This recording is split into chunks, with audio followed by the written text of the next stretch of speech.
diplomacy to military science, educating the next generation in classrooms at West Point, Annapolis, and a host of other educational institutions. And that's not all.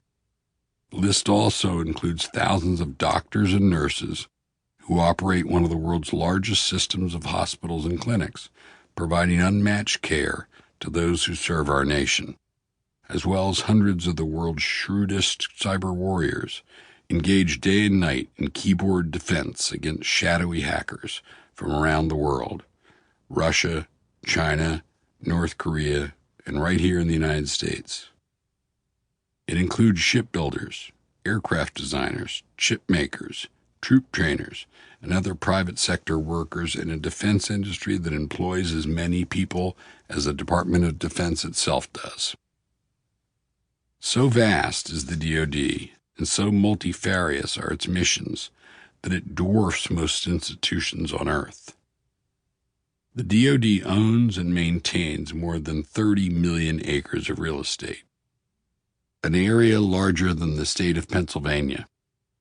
Older Army and Air Force bases are located in American geography that mostly traces the grim lines of the Indian Wars of the 1880s, while the Navy boasts plum waterfront properties in the Atlantic, Pacific, and Gulf coasts. In recent decades, the pattern of military real estate development has shifted south, following the seniority of powerful congressional supporters and benefiting from the advantages offered by warm climates for year-round training. The D.O.D. also employs more men and women than Amazon, McDonald's, FedEx, Target, and General Electric combined.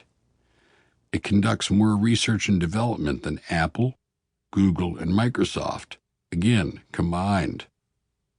It manages more than half the U.S. federal budget, excluding entitlements and interest on the national debt, a budget of more than $700 billion, a sum larger than the GDP of Sweden. Above all, it helps protect the peace and freedom of billions of people on every continent, leads the worldwide fight against terrorism, and provides support to countless humanitarian efforts around the world, all courtesy of the American people.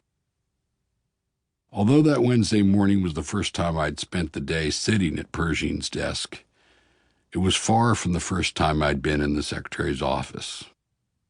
On my first day as SecDef, I probably understood more about the scope of the job I was assuming than most of my predecessors, and as much as previous longtime hands George C. Marshall and my friend William J. Perry did.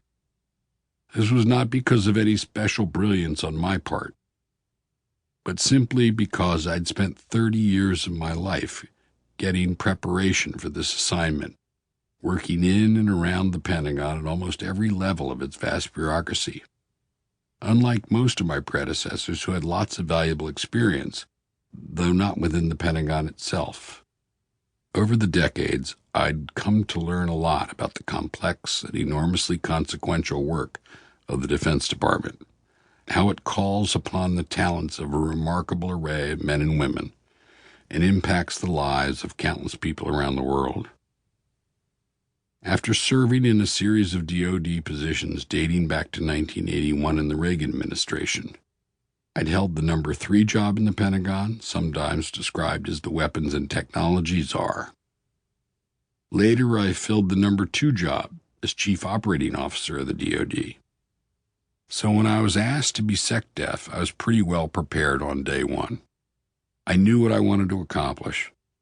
I felt as ready as one can be to handle whatever curveballs history might throw me. And that's a good thing, because the Defense Department I was asked to lead faced and faces a daunting array of varied, complicated challenges around the world. From that day, my life as SecDef was a whirlwind.